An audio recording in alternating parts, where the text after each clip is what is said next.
বারবার করে রেল লাইনের পাশে থাকা বস্তিগুলোতে আগুন লাগছে। আজকে মধ্যমগ্রাম স্টেশনের পাশে থাকা খাবারের দোকানে অগ্নিকাণ্ড হলো এবং তার ফলে একজনের মৃত্যু হয়েছে। অভিযোগ, আগুনে ঝলসে মৃত্যু হয়েছে খাবার দোকানের এক কর্মীর।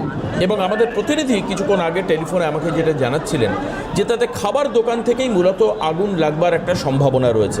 এখন যদিও আগুন নিয়ন্ত্রণে, একজনের মৃত্যু হয়েছে, তাকে উদ্ধার করা হয়েছে ধ্বংসস্তূপ থেকে। কত টাকার ক্ষতি হয়েছে এখনও ক্ষয়ক্ষতির অ্যাসেসমেন্ট করা সম্ভব হয়নি, তবে কুলিং প্রসিজিয়ার চলছিল ঘণ্টাখানেক আগে পর্যন্ত। আশা করা যায় এখন এই মুহূর্তে যখন আমরা এই লাইভ সংবাদ পড়ছি, এখন কুলিং প্রসিজিয়ারও শেষ হয়ে গিয়েছে। মধ্যমগ্রামে ভয়াবহ অগ্নিকাণ্ড, এবং এই অগ্নিকাণ্ডের ভয়াবহতা যা ছিল আপনারা দেখতেই পাচ্ছেন ছবিতে। স্থানীয়রা এবং পুলিশ কি বলছেন শোনাবো আপনাদের।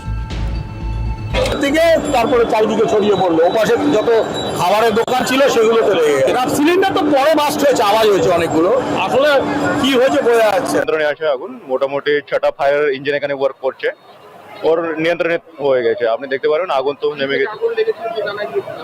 এটা দুটো জিনিস হতে পারে, ওটা তো ইনভেস্টিগেশনের পার্ট। একটা এখানে একটা ফার্নিচারের শপ ছিল, একটা খাবারের শপ ছিল, দুটোর মধ্যে একজনের স্টার্ট হয়েছে। কোথায়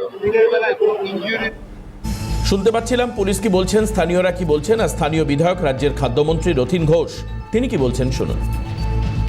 ব্লাস্ট হয়েছে, কিছু গ্যাসের ইয়ে ছিল, সেটা সিলিন্ডার ব্লাস্ট হওয়া থেকে ওখান থেকে এখনো পুরোপুরি জানা যায়নি।